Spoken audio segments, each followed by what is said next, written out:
Magandang araw sa lahat. Ako si Binibining Zeki Cristobal nagmula sa BSED Filipino 4A. Ngayong araw, tatalakayin natin ang paglalahat ng ebalwasyon ng kagamitang panturo, pagkilala sa mga konsepto at pagbuo ng mga pagsusulit pangwika. Una, nababatit ang mga batayang simulain sa paglikha at ebalwasyon ng mga kagamitang pangturo. Ito ay tumutukoy sa kaalaman ng guro sa mga prinsipyo sa paggawa at pagsusuri ng kagamitang pangturo upang matiyak na ang mga ito ay angkop sa layunin ng aralin, antas ng mga mag-aaral at pamantayan ng kurikulum o yung tinatawag natin ngayong MELCs. Halimbawa, sa paggawa ng worksheet tungkol sa pang-uri, isinasaalang-alang ng guro kung malinaw ang panuto, tama ang halimbawa, at angkop ang gawain sa baitang ng mga mag-aaral. Pagkatapos gamitin, sinusuri kung epektibo ba ito batay sa resulta ng sagot ng kanilang mga mag-aaral. Pangalawa ay ang nagagamit ang mga kasanayang pangwika at proseso ng pangturo at pagkatuto ng mga mag-aaral. Ipinapakita rito ang kakayahan ng guro at mag-aaral na gamitin ang apat na kasanayang pangwika. Ito ay ang pakikinig, pagsasalita, pagbasa at pagsulat bilang mahalagang bahagi ng pagkatuto. Halimbawa na lamang sa talakayan ng Noli Me Tangere. Ang pakikinig doon ay ang nakikinig ang mga mag-aaral sa paliwanag ng guro. Ang pagsasalita naman, ito ay nagpapahayag ng opinyon sa klase. Sa pagbasa naman, nagbabasa ng sipi mula sa akda. At ang pagsulat, ito ay ang gumagawa ng maikling refleksyon tungkol sa tauhan. Pangatlo naman ay naipapakita ang mga paraan ng pagbubuo ng mga kagamitang pangturo tulad ng module o SLK o sariling linangan kit. Ito ay tumutukoy sa kakayahan ng guro na makabuo ng sariling kagamitang panturo o module na sistematiko, malinaw at nakaayon sa pangangailangan ng mga mag-aaral, lalo na sa independent learning.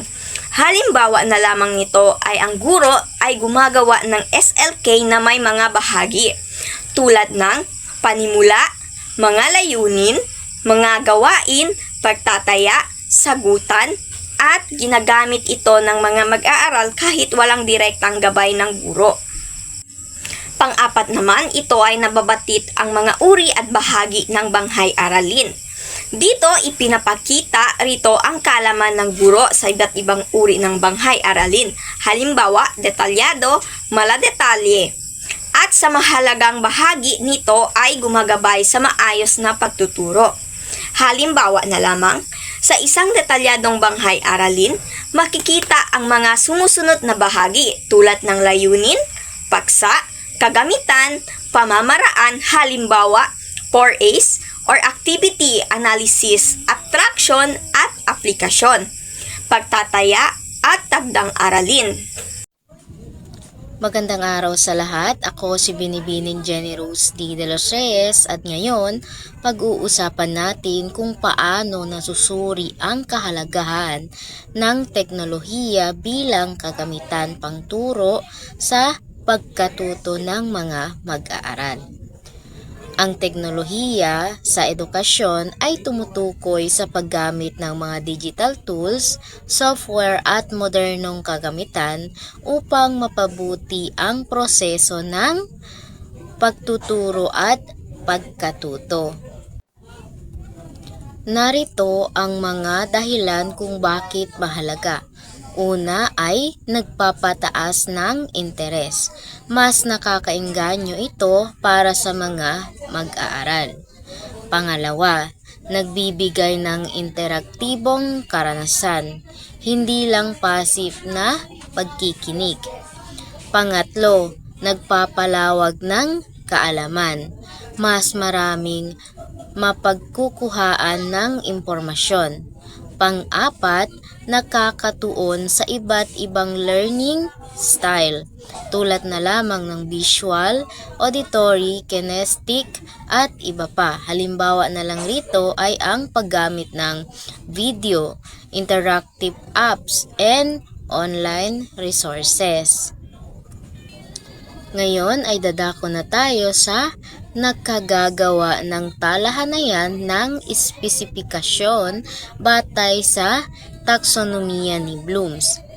Ang talahanayan ng espesipikasyon or TOS ay isang chart na nag-uugnay sa mga paksang ituturo at ang antas ng kasanayan batay sa Bloom's taxonomy.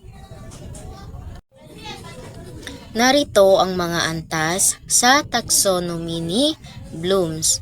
Una ay ang pag-alala or remember. Pangalawa ay ang pag-unawa o understand. Pangatlo ay ang paglalapat o apply. Pang-apat ay ang pagsusuri or analyze. Panglima ay ang pag-e-evaluate or evaluate. Pang-anim ay ang paglikha o create. Narito ang layunin ng TOS. Masigurong balanse ang mga tanong sa pagsusulit. Matiyak na naayon sa mga layunin ng pagtuturo. Makatarungan at makatwiran ang assessment.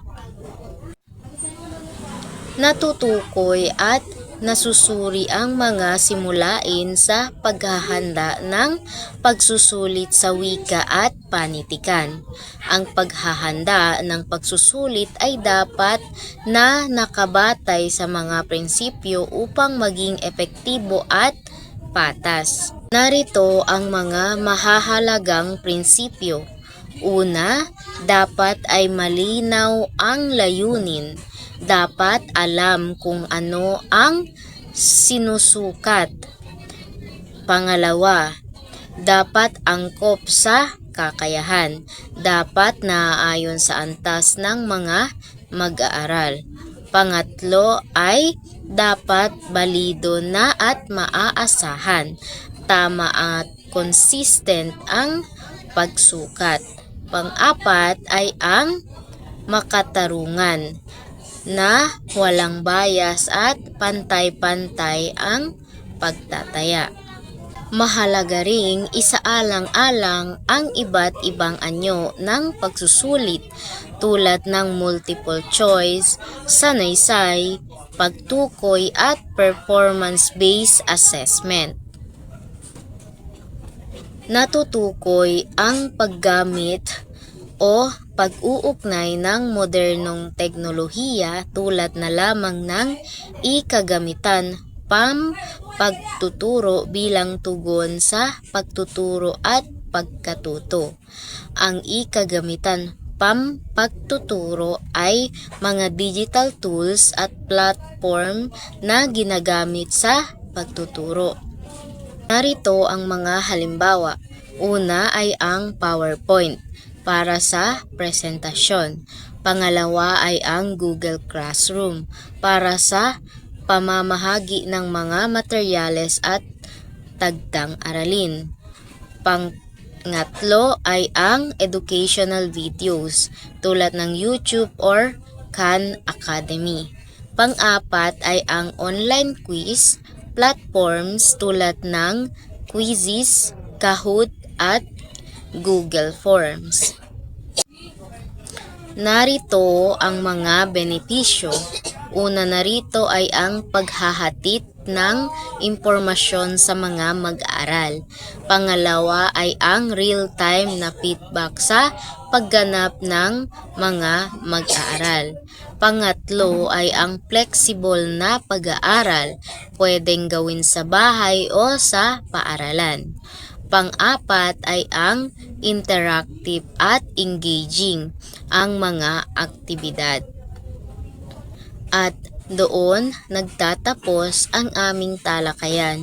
Maraming salamat.